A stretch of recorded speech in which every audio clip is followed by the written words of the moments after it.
Hey guys, what's going on? It's Patrick Dragon. Today we're going to be making another video about coaching. Well, specifically, more of the comments. Basically, every day, every other day, I read comments and, a lot of positive comments. Again, it's always 90 to 95%. And I understand that the 5% of negative comments will probably trigger you.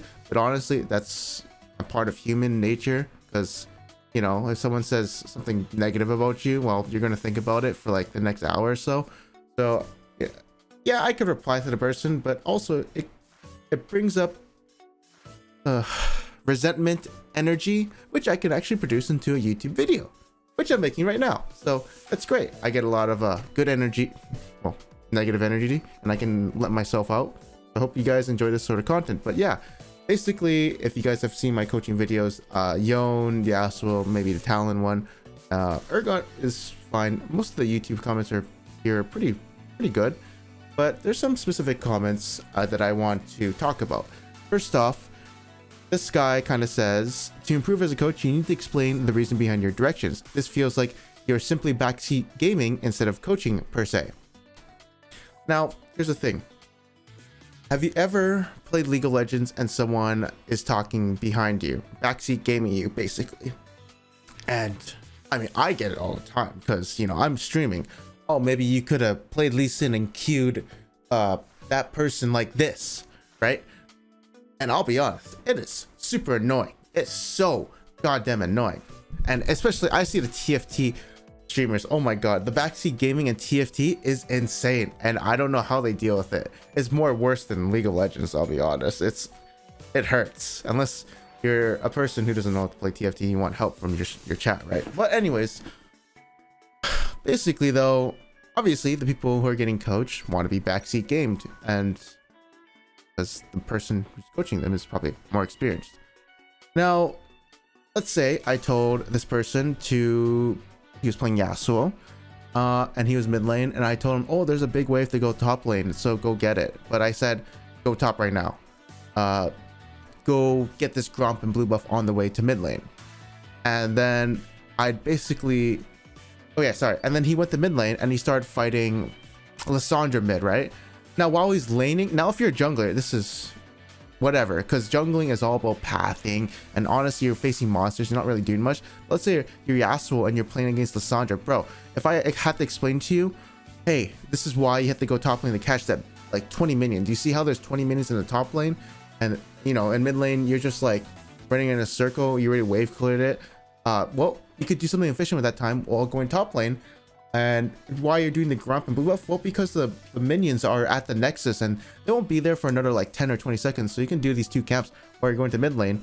And then, yeah, now you just got like 1,000 XP for your time instead of going in a circle in the river and doing nothing. Now imagine I'm explaining that while he's laning against Lissandra and constantly fighting her, and while watching his Q, her cooldowns, if they're up or not, and I'm explaining all of that.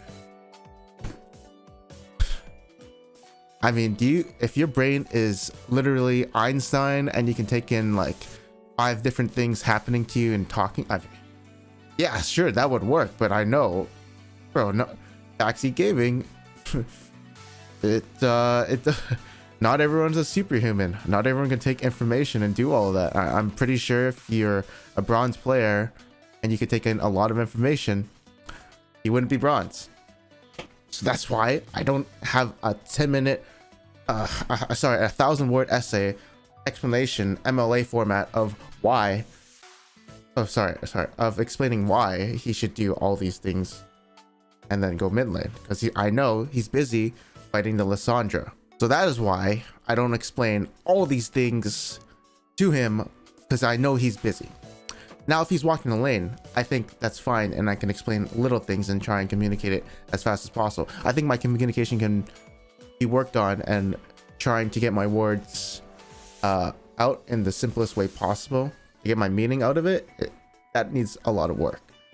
But basically, if they want a huge explanation, we can definitely go into replay, and if you want to learn more about all these little things and why we min-max, then sure, but not during a live game coaching. And why do we post these live game coachings instead of those little things where we spectate and go over the replay and why they do this. Well, essentially because it gets more views, and I know a lot of people don't really want to see that stuff. I think maybe a small majority of people want to see that little stuff. I mean, if we go to this coaching stuff, let's go look at the views, right? 100,000, Yasuo 23,000, and if we go through the spectate stuff, look at this, 4.7k, 4.3k. People don't really care about this spectating. They just want to be entertained on YouTube. Now, I know that sucks for some people, especially that small majority who want to see this type of content where we explain macro and all these little things. But I mean, you're only getting a part of the coaching session. And I mean, yeah, I think it sucks, but I know what people want on YouTube, so that's why we do it. Yeah, you're only getting the part of it that's posted to YouTube. And then a lot of people are like, well, if that's the coaching session, this is so not worth it, right? But well,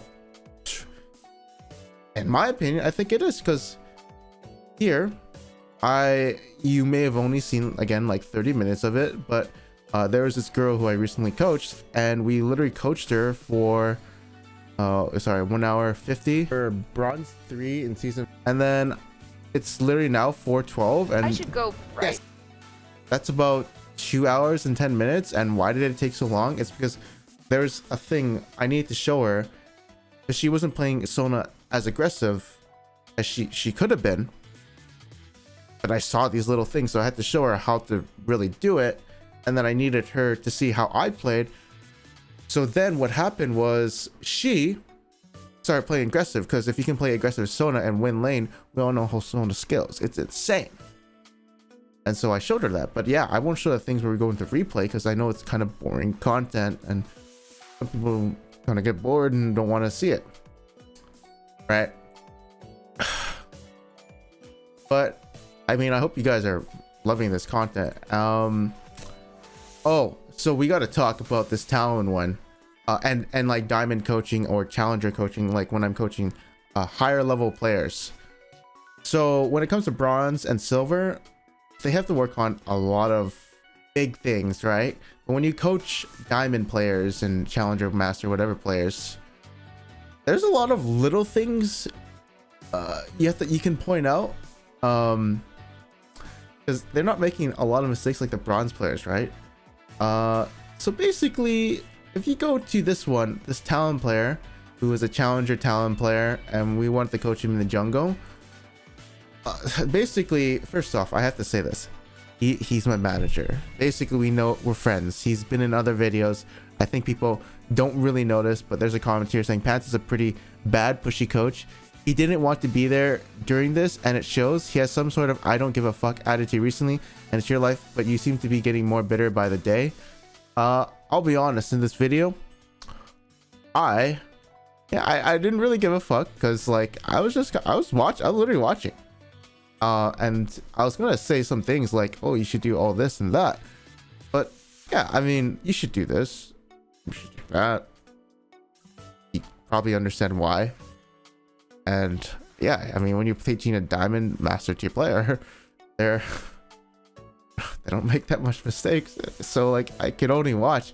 And most of the things, when you get to a certain level of diamond to master challenger, it's mostly about draft, when to dodge, is your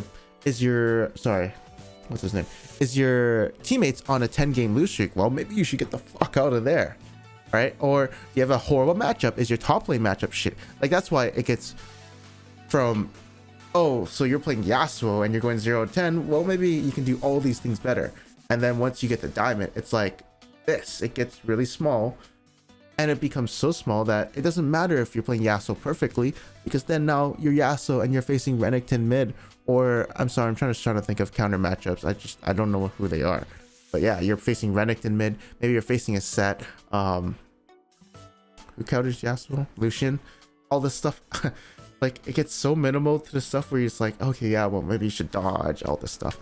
Anyways, though, and for the clients who, you know, get coaching, I want them to, they send me their OPGG. I'll take a look at it, right? Let's see here, like if I were going to go to him, oh, maybe this guy shouldn't take Dark Harvest first strike, I look at their OPGG, and then I maybe look at a replay to see what they're doing and say, hey, you're doing this wrong. And then we go to live game coaching and see if we can pull it off, right? So he gets the presentation first, which we don't post to YouTube, and then we get into the replay. And well, I don't know. Okay, this is weird. I don't know why he went back to his old habits of Dark Harvest and First Strike, but yeah, basically I give a lot of notes. So if he wants to get better, hopefully he can go look at these notes and these memories that come up when you read this. They should make your head brain go and remember some of the things I said during the coaching, because yeah, if you're doing horrible and then you take a look at this team fight over farm, hopefully those things come back.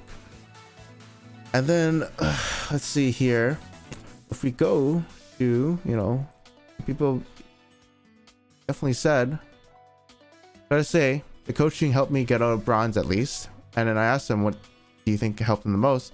And I knew what his problem was. It's because this guy was relying on his teammates in bronze.